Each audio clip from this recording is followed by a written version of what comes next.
Welcome into another episode of New Pod here on notfest.com. As always, I'm Joshua Toomey, joined by the one and only Ro. Ro, how are we doing today? We're hanging in there. It is a slow day here at the War Machine household. So at the War Machine Mansion. Yes, Casa de Robiculus.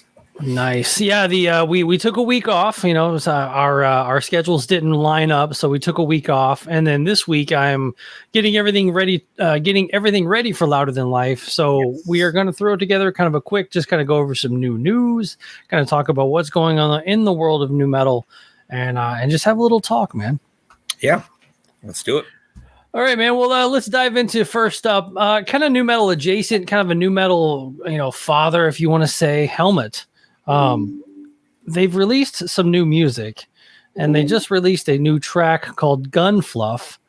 The story here is Helmet, the iconic alternative rock band known for its groundbreaking sound and electrifying performances, will release a new studio album called Left on November 10th via Ear Music.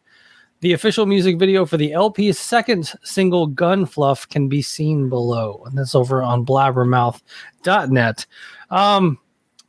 First off, your history with Helmet. Are you a big fan? Are you a fair weather fan? Where are you at? I loved Strap It On, and I love Meantime, and I've seen them a million trillion times. My thing is this. I've always just wondered how they keep getting these great tours. I'll never quite understand that. The last 2 or 3 times I saw them, actually, I saw them at Aftershock last year, come to think of it. Yeah. And I don't know, man. They live, I think they're just really boring.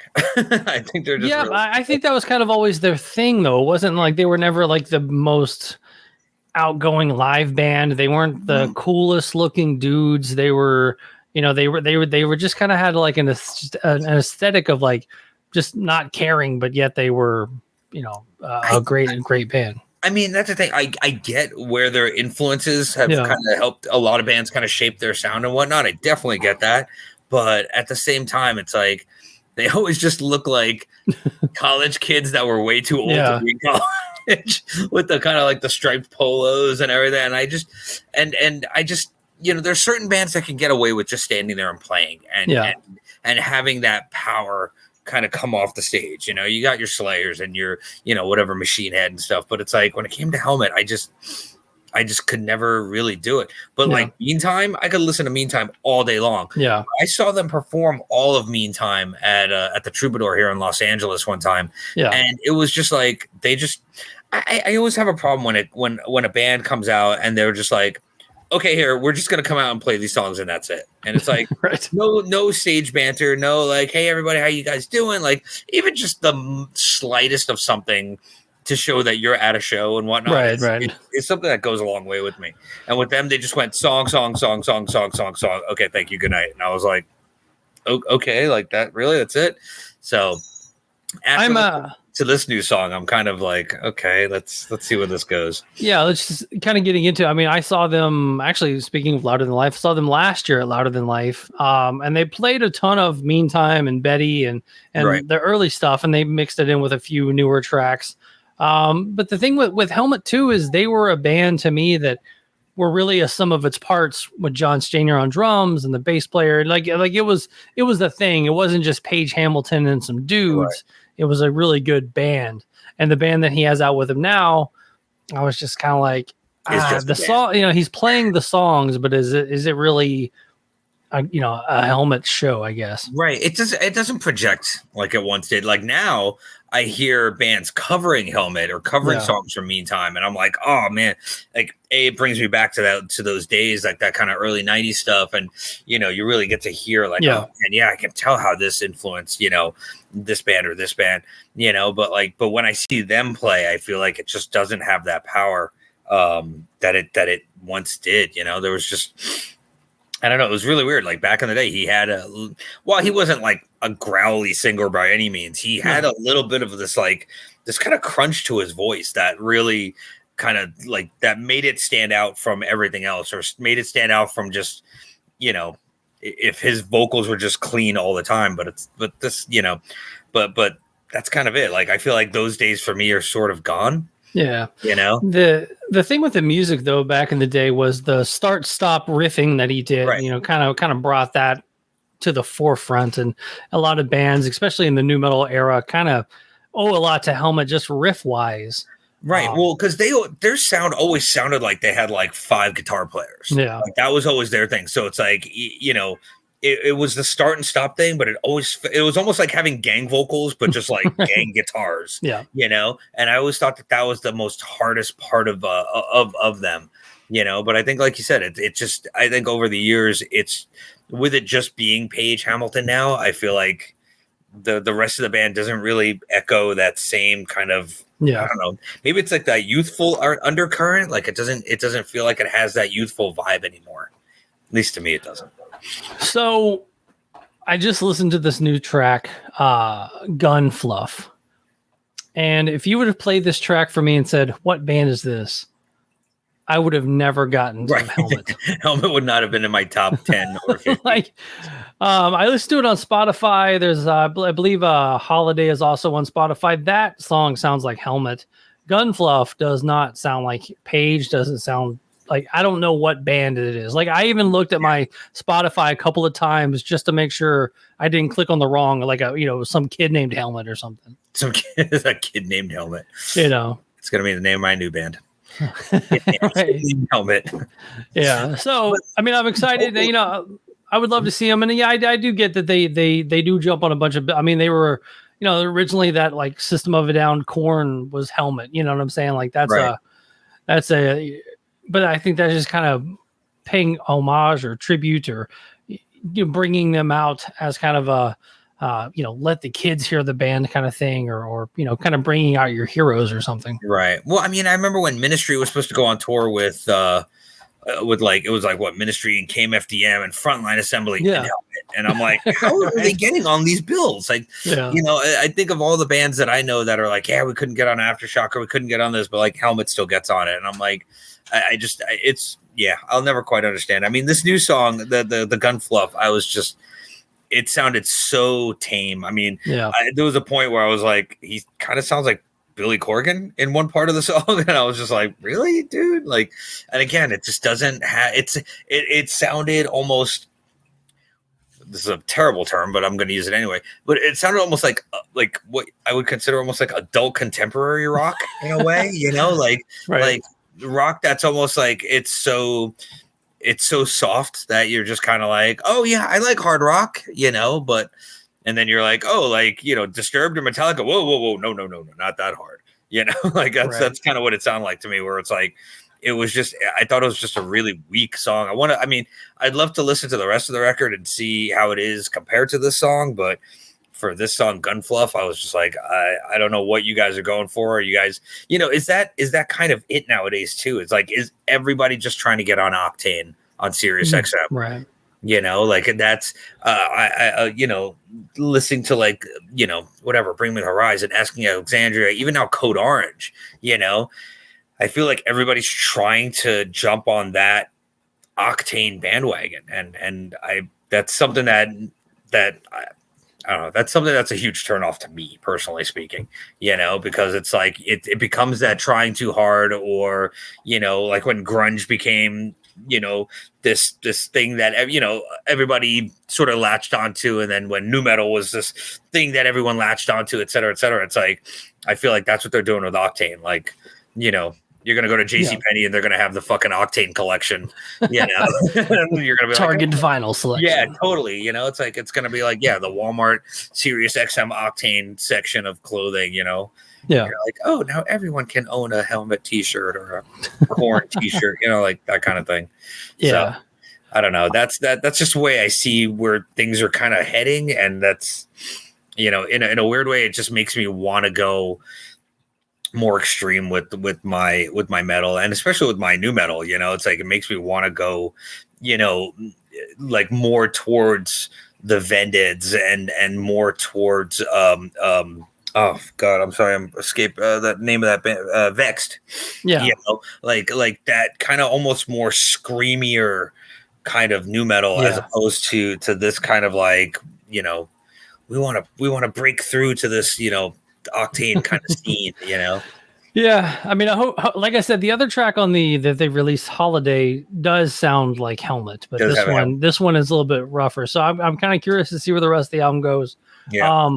But I will say, Paige Hamilton, one of my favorite guests on Talk to Me ever. So that was it's kind of like taking Helmet on tour. It was an honor to have Paige Hamilton on the podcast. Right.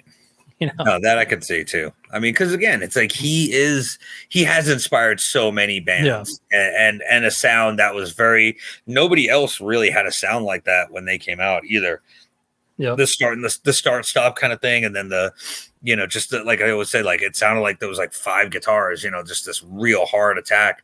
Nobody was really doing that, and I found that a lot of people started to take parts of what they did and incorporate it in their music, which was cool, but I don't know. Yeah, I'm excited to see it, man. Let's move on to are they playing Louder Than Life this year or no? No. Okay, they're not on it this year. No, you can go back to the last episode if you want to know, Ro. There's a lot of bands. Speaking of Helmet, and Helmet did a cover of Army of Me years ago. In This Moment has released the official visualizer for a cover of the Bjork song Army of Me. The track is taken from the band's upcoming 8th studio album God Mode, which will be released on October 27th via BMG. I guess quickly, are you a Bjork fan? Oh, I love Bjork. I actually got to see Bjork at the Hollywood Bowl out here, and it was fucking magical. It was like a religious experience. And actually, we saw her at the Shrine Auditorium out here a couple years back, and it was just really incredible. She is just, to me, she's a lot like Prince in a lot of ways, where it's just kind of like it's not even just the music that comes off of the stage and the speakers and everything. It's just like, it's this energy and this aura that kind of comes out, and it sort of washes over you, and it's almost like you could be wearing a Slayer shirt in the crowd, and then when you walk out, you're like kind of like have tears in your eyes because it was so amazing. Nice. So I do love Bjork. I think she's such a weird artist that just permeates, and I feel like you can listen to probably the most extreme death metal, black metal, or pop, and either way you can get into what she's doing. So I've always dug her. Yeah, me too, man. Let's see. In This Moment, vocalist Maria Brink says, I was a teenager when I first got into Bjork. I was mesmerized by her. She has a really inspiring energy to a lot of her stuff, an enlightening feeling. She's just so innovative and groundbreaking and inspiring and magical. So guitarist Chris Howarth adds, Maria played me 3 different Bjork songs to see which I thought would be the best. This was the one. I didn't know it was going to come out as cool as it is. It is so rockin'. Yeah, I thought their cover of it was really, really good. Yeah, it's a good cover. It is a really good cover. I just always feel like people are covering, like I always hear, it always feels like to me that people are always covering Army of Me. Yeah. And she has so many amazing songs that I kind of wish people would, just pull out one of her other ones. Not exactly like a super deep cut, but she's got enough singles out there. But Army of Me is still like, it is kind of the go-to Bjork song. Yeah, but it's such a good riff though. That bass line. The first band I ever saw cover them was Power Man 5000 back in their early days when they were more funky than than rocking. And man, when I remember when they first played, I was like, it was just the smoothest. I mean, it was just the smoothest bass line, and it just worked. It worked really well, but. Hey, you know what? I mean, I can see her being an inspiration to somebody like Maria. So yeah, it fits in this moment mindset, which definitely works. It's not like it's a crazy departure, but the cover itself is just cool. It is total like a fan singing her her inspiration song. So I'm definitely down with it. I loved it. I totally thought it was good. Check out this credit on here. God Mode was recorded at Hideout Recording Studio in Las Vegas, Nevada, with producers Kane Turco, obviously with Ozzy, Papa Roach, Five Finger Death Punch, and Tyler Bates, the John Wick movies. That's weird that Tyler Bates produced the record. He's because he's a TV movie score guy, to have him actually like dedicate himself to producing a metal record, I think that's pretty impressive. That and it goes to show that I think he, in this moment, really kind of their music really works for him in that regard, that he would be like, yeah, let's do this. Yeah, I mean, they definitely embraced the visual and they embraced the theatrical. Obviously early in this moment, much heavier, yes, and then over the years they've kind of morphed into this stage production. Yep. So yeah, they've definitely upped their game since the first time I saw them. I mean, I saw them years and years ago, but it's like now it's almost like going to a metal Beyonce show. It's like there's like right. costume changes and like set changes, and you know what, and I will always I respect that sort of stuff, because that shows that a band wants to try to do something different, and that it's not just like, oh, let's just try a different backdrop. It's like right. they're actually making that effort to, bring more production to the show and make it into a full-fledged show than just like, oh, it's just us playing in front of our scrims or in front of our backdrop or whatever. That kind of thing. So I've always appreciated that it's just kind of like, it's more than just like, oh, I'm going to see in this moment in concert. It's like, no, you're going to see this in this moment kind of spectacle. Yeah. Well, I mean, over the years, some of my favorite concerts I've ever seen aren't metal shows.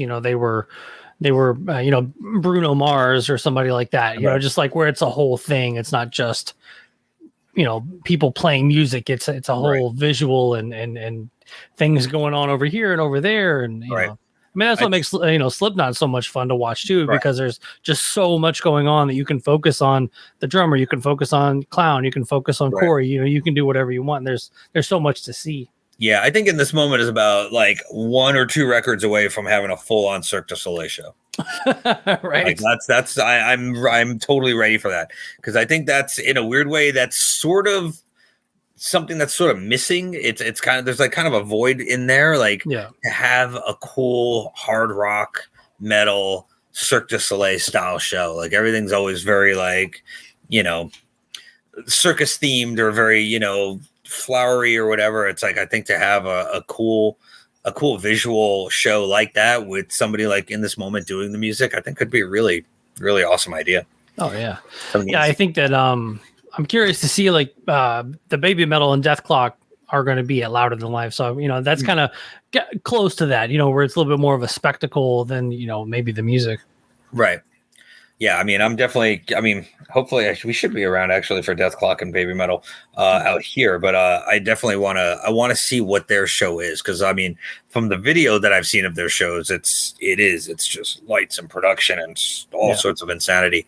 So I'm definitely interested in that. But I think that is kind of what's needed nowadays. There's I feel like people pull back so much because they're like, oh, well, financially we can't do this. But it's like, I feel like there's a trade-off between that investment, and it's like, you don't have to go goofy. You don't have to go guar goofy, but you can right. do something that, that can either bring the audience in and be a part of it, or almost something that happens like above the audience kind of deal, even though it's kind of a weird comparison, but I'm just going to bring it up anyway. I saw Drake one time because we made a bunch of Drake merch, and he did something that I was like, oh man, like you, like crafty son of a bitch. It was just the most amazing thing. He was like, got on this like weird little dais kind of thing, and it kind of went around the crowd. And he was just like, I see you there in your shorts. I see you there in that wheelchair. I see you there with that white shirt on. I was just like calling people out in the crowd, but it allowed him to kind of go around the arena, in a way. And I was just like, fuck, it's almost like it's so simple, but it's so smart. And he's like calling out people like in the audience, and it brought the whole audience kind of back with him. And I was like, fuck, that's fucking brilliant, dude. Well, it's very, reminiscent of Paul Stanley kind of flying out to that little island, right. To kind of play for the, the people in the pack. Right. No, very true. But I think it doesn't take much. I just think that people need to sort of really expand their horizons a little bit more, just kind of think a little bit more outside the box. But even a band like Lamb of God that over the years, you and I have seen in clubs and everything else have now embraced being a bigger act, a bigger shed act, an arena act with the fire and the lights, pyro, and everything else. You know what I'm saying? Like they've embraced that. Where back in the day, you would go see them in a 500 seat club, and it would just be dirty and sweaty. Right. Now it's now it's a thing. And I think there's a place for that. There's definitely a place for that kind of vibe for sure. Yeah. We just went to the Metal Injection festival out here. Oh, nice. And it's like you had like Testament and Machine Head and like and some of the smaller bands obviously didn't have any real production. Although I will say, just on a real side note, I know I talked up King because you're going to Louder Than Life and King is playing. Yeah. Dude, they play a cover of Rusty Cage by Soundgarden that'll blow your goddamn mind. Just saying.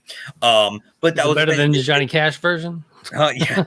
This one is dude, they add blast beats, let's put it that way. Anyway, but the reason I bring them up is because they were playing the small stage, and they're only playing a handful of shows here and there, so they don't have any production. It's just those guys on stage just playing, and that's that. But like for Testament and for Machine Head, like they had Testament had almost like it looked like they built a church on stage, nice. Which was really cool. Machine Head had all these kind of like scrim banners and stuff all around the stage, sort of, it's like it blocked out all the backstage kind of stuff. Like you couldn't just be somebody standing on the side of the stage. And I just thought that was it just same thing. It made it feel more like a show than just like I'm just going to see Machine Head play live. It was like, no, there was something.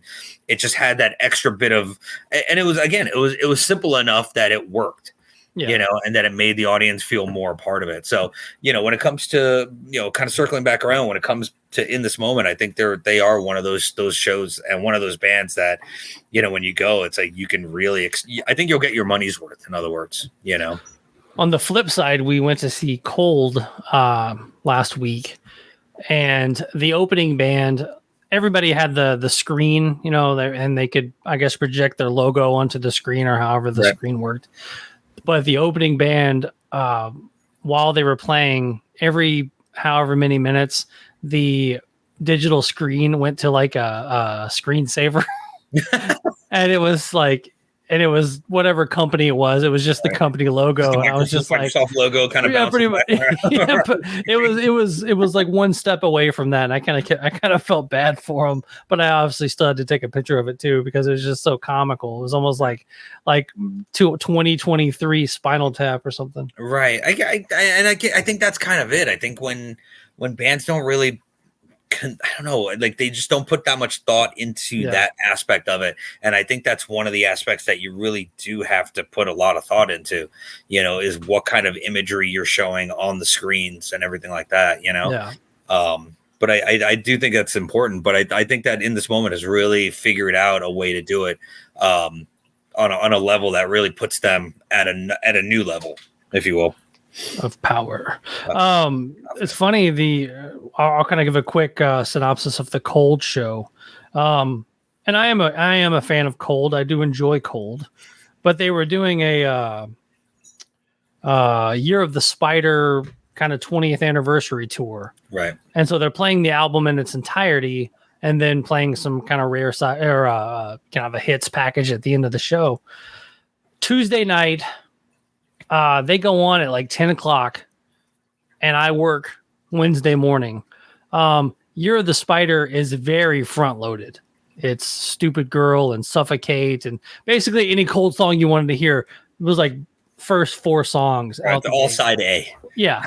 and then I'm looking at like, and I know I didn't want to do this at Pantera, but I pulled it up. I looked at setlist.fm for the Cold show, and I was like, man, this is about to be like 8 side B tracks and then some greatest hits towards the end.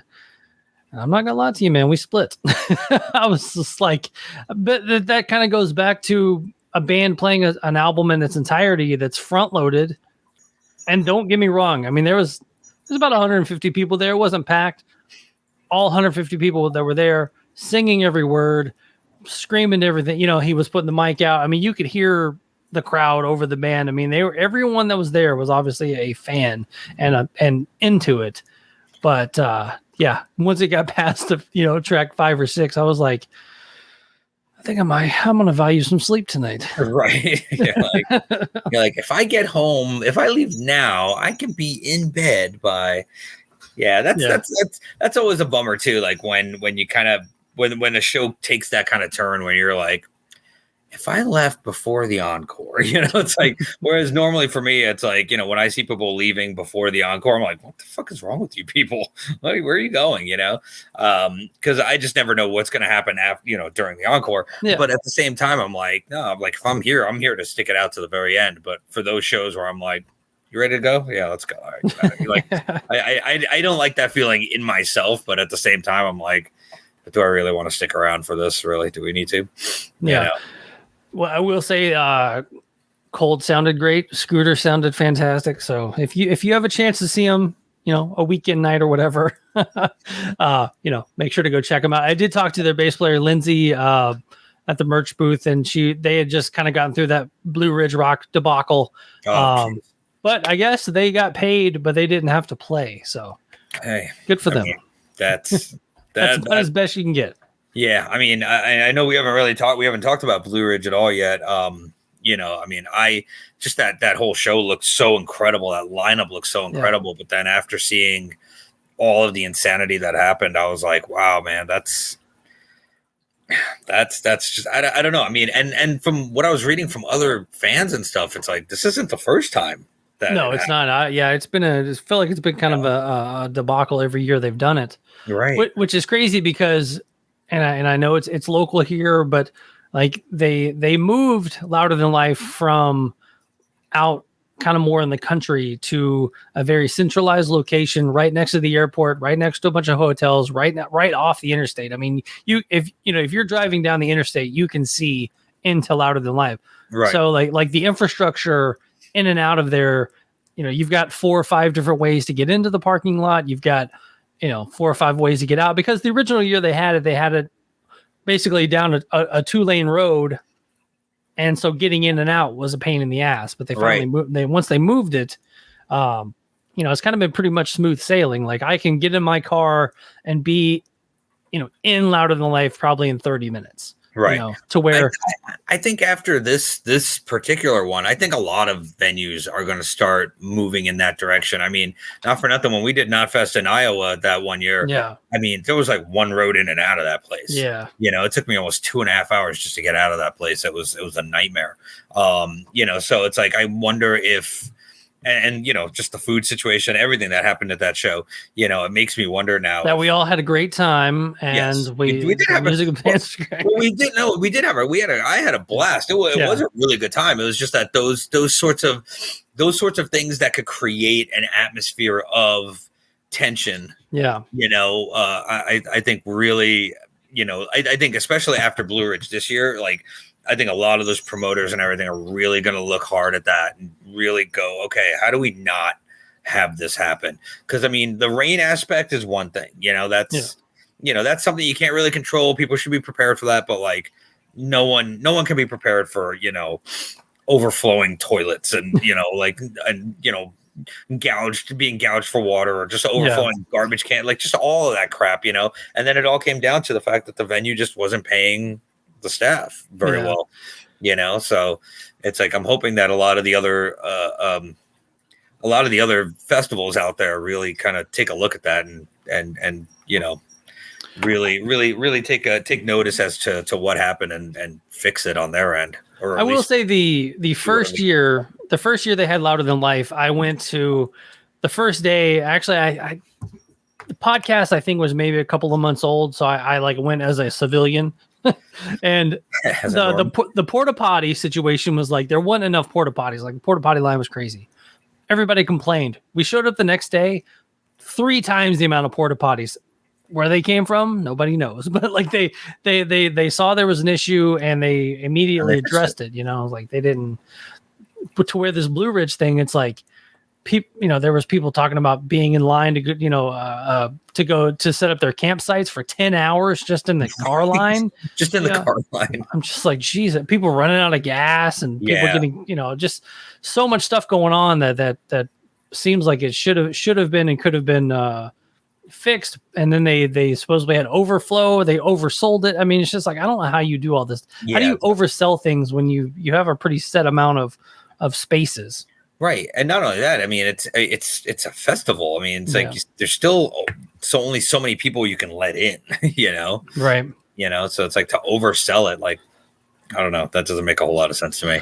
So I'll see. I mean, I think that I know that the guy that does Blue Ridge is a fan. Like, I think he means well. So hopefully next year, if they continue to do it, maybe he scales it back and just, doesn't try for the 4 days and every band ever and things like that, Because that really was what it was, man. It was just like every band ever was on this goddamn bill, So it even made me wonder, like, just even if you were going to see X, Y, and Z band, it's like, could you even see those bands because of how the schedule would be?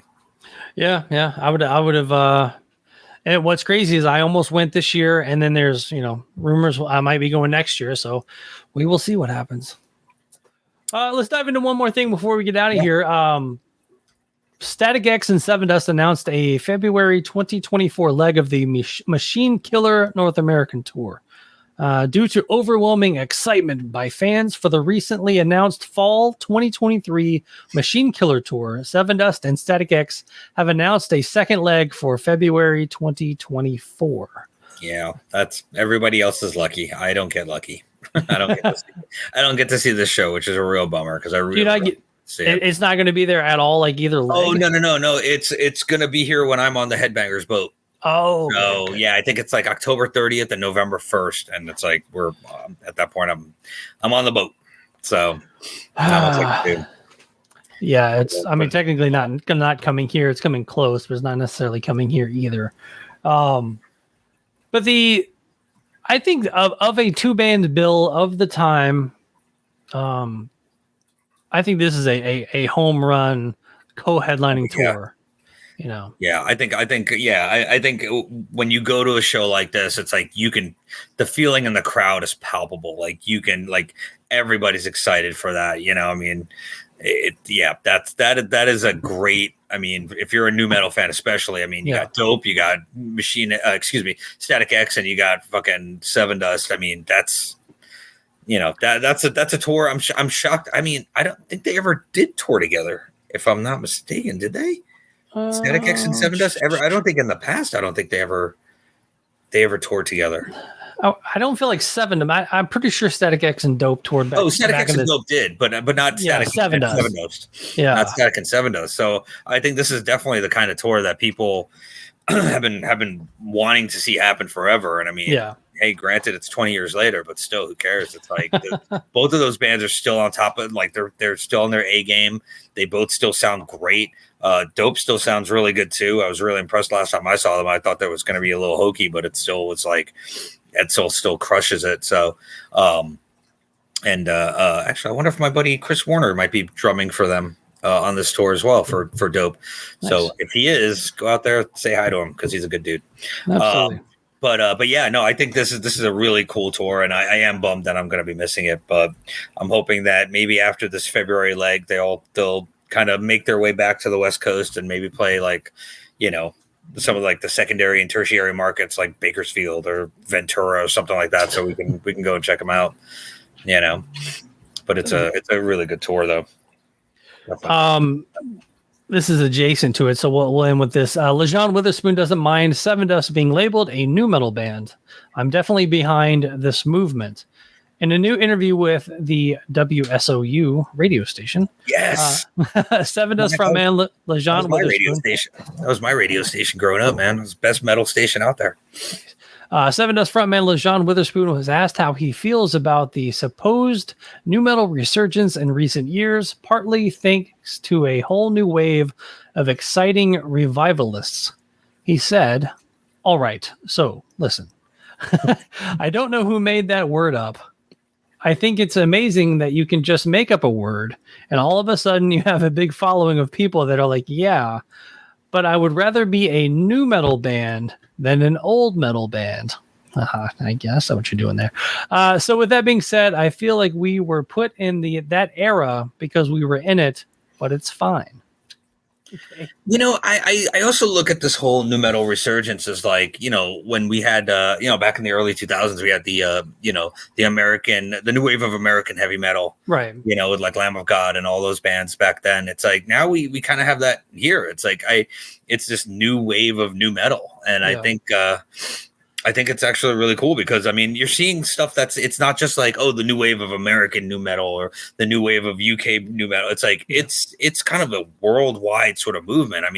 There's bands coming out of Australia, there's bands coming out of out of the UK, out of Germany, out of just all of these bands everywhere that are coming out of it. And I think it's just this, and I think to pay homage to bands like Korn and Sevendust and Limp Bizkit and Slipknot and these bands that are still doing it and doing it well is really kind of in a weird way. It's like for all of those people who kind of were made fun of, for being into new metal and everything, I think in a weird way, this is like the best revenge, is to have those people who were growing up back then being in bands now that looked up to those kinds of bands, and now it's becoming the next wave of it. I totally dig this resurgence. I think it's great. Absolutely. Well, man, I got to get off here. I've got to continue scheduling interviews for this weekend, and those will be coming out shortly after the festival. Kind of put those in a streamline of consciousness out. Yes. But I figured we would jump on here and do a quick, quick little chat about some new metal and all that good stuff. Yeah, we got some awesome interviews going to be coming up and soon, and we're going to do some more deep dives into some classic new metal records soon. So I think this is a good time to sort of just have a little break. You do your Louder Than Life thing, get those interviews going and everything like that, and then next week we'll be coming back on strong. Absolutely, man. And let's see, by the time this is out, it'll be a couple of days into the festival. But once again, if you're listening, want to meet up, go grab a drink or whatnot, let me know. I have had a few people reach out, and so people are listening, Ro.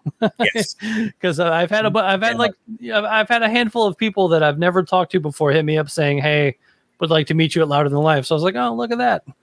Actually at Metal Injection, I met a fan as well. His name is Bobby. He's another Indian guy, which is awesome. Nice. Huge Indian metalhead. He was in a band called Dysphoria and in a couple of other metal bands, and super cool dude. And we were hanging out during the fest, and he's a big fan of the podcast as well. So, cool. Shout out to Bobby. You're the shit, dude. Shout out Bobby. Well, cool, man. Well, that will do it for another episode of New Pod here on notfest.com. Make sure you're following us on Instagram at newpod1999. And so for New Pod here, notfest.com, I'm Joshua Toomey. That is Ro Coley, and we will talk to you guys soon. Later, y'all.